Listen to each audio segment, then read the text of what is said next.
What if I told you the 1% RNT just preparing for a collapse, they re-engineering one? What if the sprawling farmlands, the vaults of gold, and the high-security private compounds aren't just hobbies for the ultra-rich, but actual survival blueprints for the next great monetary reset? Right now, as everyday people are struggling to pay rent or just buy groceries, billionaires are quietly buying up hundreds of thousands of acres of farmland. It's happening strategically, and it's happening all at once. Bill Gates, for example, now owns over 275,000 acres of U.S. farmland. That's more than the entire land area of Hong Kong. Meanwhile, hedge funds are hoarding physical gold bullion at the fastest rate we've seen since 1979. And it's not just them. Central banks, the institutions that control our money, are buying gold faster than at any point in the last 55 years. They know something you don't, because behind all the headlines you see about inflation cooling and the economy recovering, there's a hidden countdown timer ticking away. A silent financial detonation is already wired into the global system. And this one isn't coming from a war or another pandemic or even the next election cycle. It's coming from inside the monetary architecture itself. It's a feature, not a bug. And when it finally hits, it won't be your stocks or your 401k that saves you. It'll be soil and it'll be gold. Before we dive deep into this, I want to hear from you. Let me know in the comments where you're watching from. And if you want to stay ahead of the next financial shock that they will never warn you about on the mainstream news, make sure you hit that subscribe button. Because this channel isn't here to soothe you or tell you everything is fine.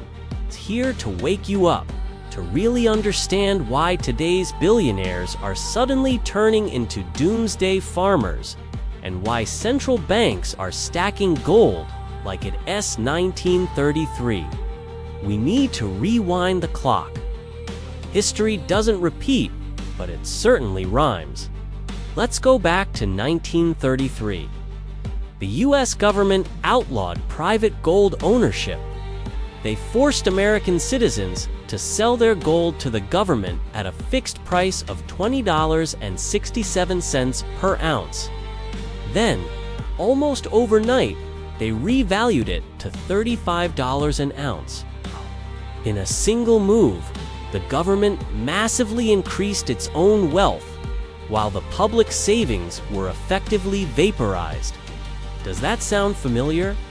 A sudden rule change that benefits the insiders at the expense of everyone else.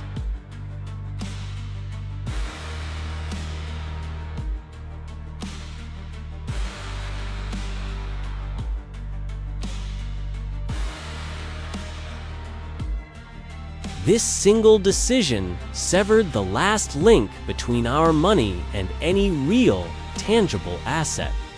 Money became limitless. It could be printed out of thin air, backed by nothing more than government promises and more debt.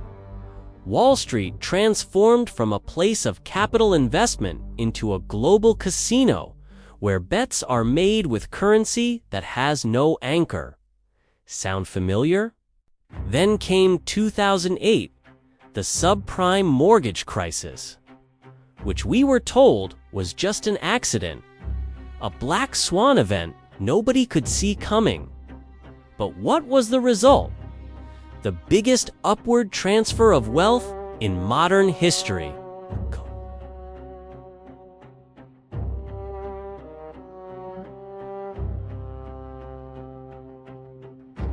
The middle class was left holding the bag, inheriting the debt and a shattered economy.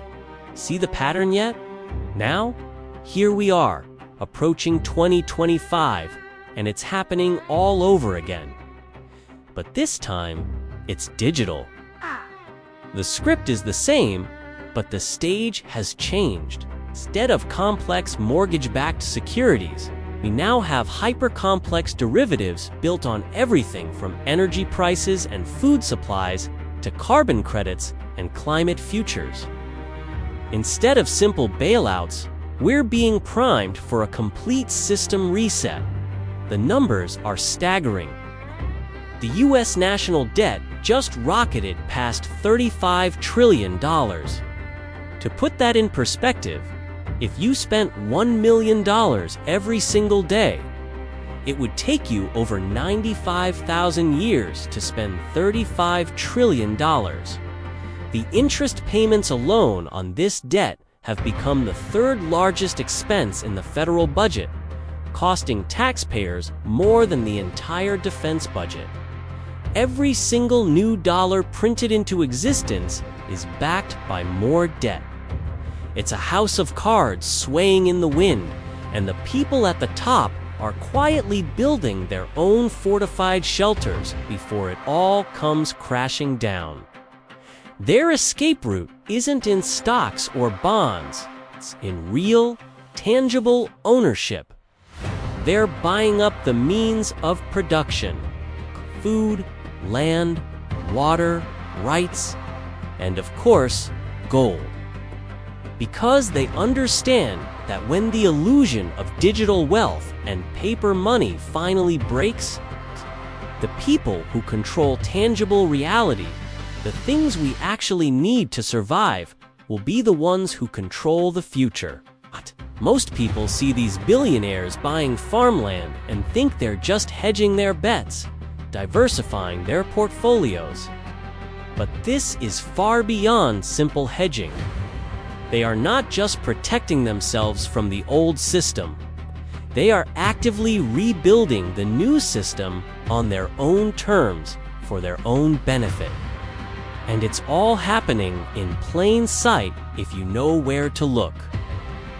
In 2025, the Bank for International Settlements, the Central Bank for Central Banks, along with the IMF and major world governments, are all deep into testing something called unified ledger systems.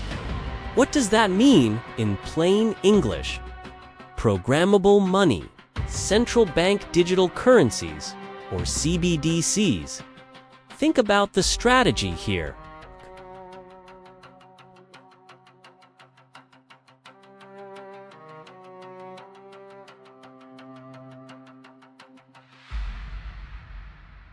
They create the problem more, at least allow it to fester by letting the bubble inflate to an insane size.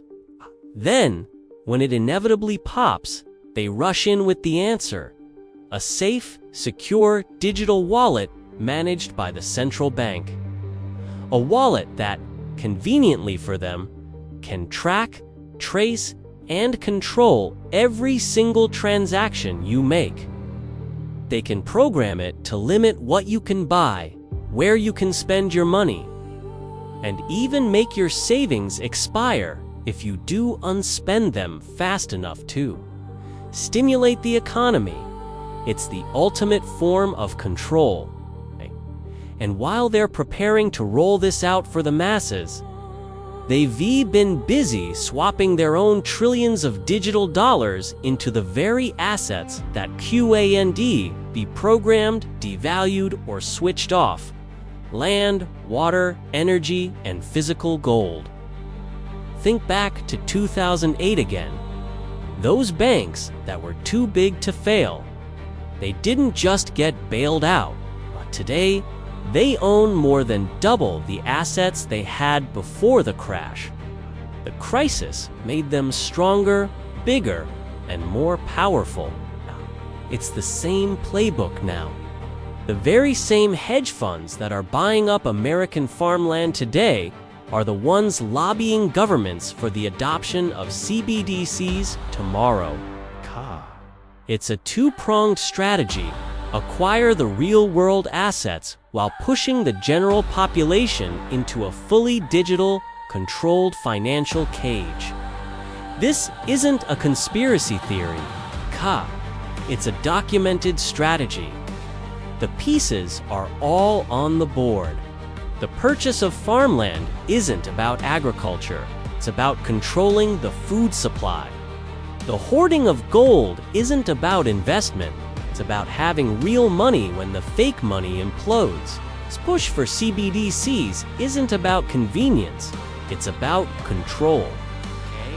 And the name behind the next phase of this plan? The person who literally wrote the playbook for using economic collapse as a tool for control is someone you might not expect. The paper trail, the connections, the receipts, they're wilder than you can possibly imagine. We're going to follow that trail in our next video. This is the Great Reset they've been planning for decades. It's not a sudden event, but a slow, methodical process of transferring wealth and power. They're not just waiting for the ship to sink. They're the ones drilling the holes while selling life rafts to themselves. The time to wake up was yesterday. The next best time is now. Thanks for watching. Don't forget to subscribe and hit the notification bell so you don't miss what's coming next. Stay aware, stay prepared. Have you ever wondered why everything feels off? Why your money buys less? Your future feels less certain, and the gap between the ultra-rich and everyone else feels more like a chasm. It's not your imagination, and it's not an accident. It's part of a plan that's been unfolding for years, and we're now in the final stages. Let's start with the basics. Debt monetization. Sounds complicated, right? It's not. It's when a government can't pay its bills, so the central bank in the US, the Federal Reserve, steps in and prints money out of thin air to buy the government SIOUs. It's like paying off one credit card with another, but on a national scale. Between 2020 and 2025, the Fed's balance sheet exploded, swelling to an unprecedented $8.7 trillion. Think about that. Trillions of dollars created with a few keystrokes. But here's the catch: they do unadvertise. Every single dollar they print is a hidden tax on your savings. It quietly steals the value, the purchasing power, from the money you worked hard to earn. Now, do you think the people at the very top don't know this? The ones who pulled the levers of the global economy? Of course, they do. They wrote the rules. Look at BlackRock, Vanguard, and State Street. Together, these three firms control over $25 trillion in assets. That's more than the entire economy of many countries combined. And where are they putting that money? Not into cash. They're moving into tangible, real-world assets. Things you can touch, things that are essential for survival. They're buying up farmland at an alarming rate. They're hoarding physical gold. They're investing in critical infrastructure, water rights, energy grids, and transportation hubs. Why? Because they understand a fundamental truth. If you control the basics of survival, you control the people who need them to survive. When the system they created finally cracks, they'll own the things that matter. While they're busy buying up the physical world, what's happening to the rest of us? We're being systematically digitized. Every tap of your credit card, every swipe on a payment app, every buy now, pay later decision is tracked, logged, and analyzed. An intricate map of your economic DNA is being built, detailing your habits, your dependencies, your weaknesses. And this is where it gets truly concerning. Enter Central Bank Digital Currencies, or CBDCs. They'll be marketed to us as the next evolution of money convenient. Fast, secure, and financially inclusive. But behind that shiny marketing veneer lies a mechanism for unprecedented control. Imagine a world where your money isn't truly yours. With CBDCs, that world becomes a reality. They allow for real-time monitoring of every single transaction you make. They can impose instant spending limits. Did you buy too much gasoline this month, according to some new carbon limit? Your ability to buy more could be instantly switched off. Even more frightening is the concept of programmable money. Your money could be given an expiration date to force you to spend it, or it could be restricted, only usable for certain approved goods and services, saving for a rainy day. That might become a thing of the past if your money simply vanishes after a set period. Once physical cash is eliminated and CBDCs are the only option, there is no escape hatch. There's no alternative. You are locked into their system. Now, connect the dots. Tie this programmable money to a digital ID system. Add in a social credit score or a carbon footprint score. Link it all to AI-powered credit systems that decide your financial fate based on algorithms you'll never see. What have you built? You've built a cage, a digital financial prison. It's the ultimate form of containment, where your behavior can be shaped and controlled through your wallet.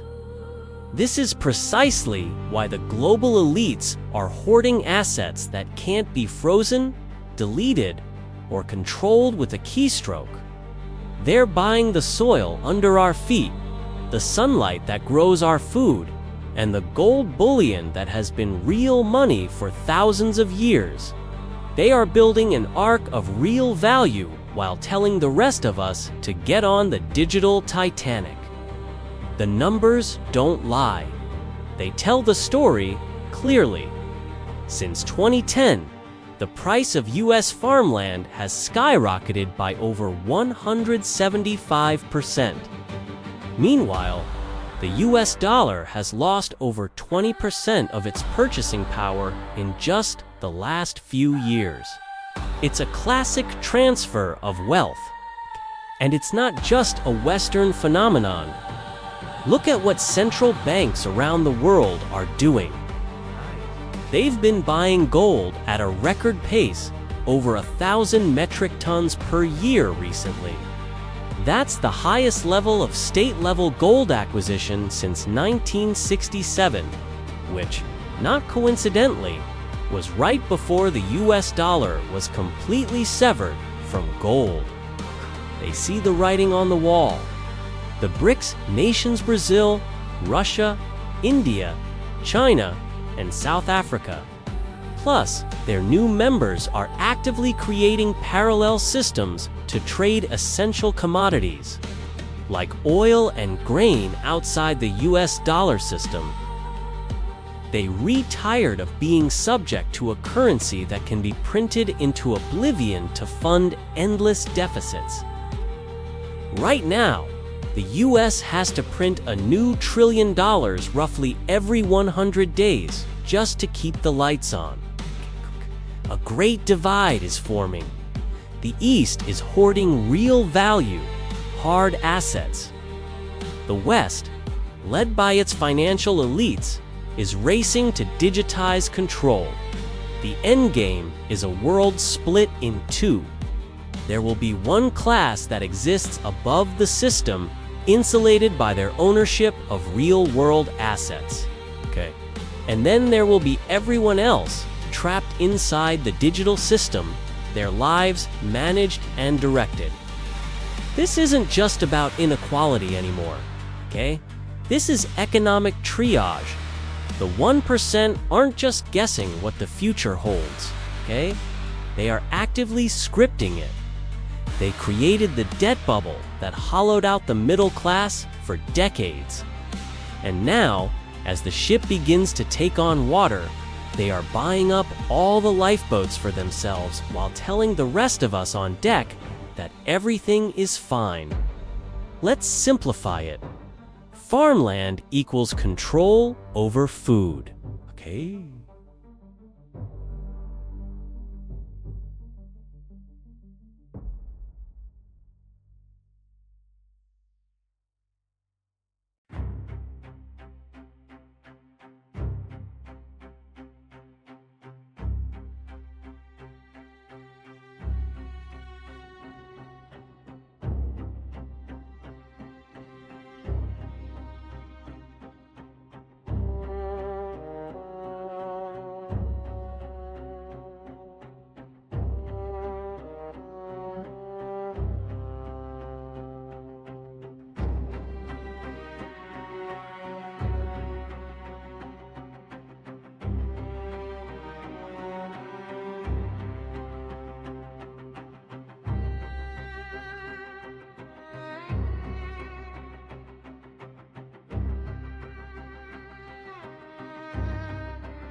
Thanks for watching. Subscribe for more unfiltered truth.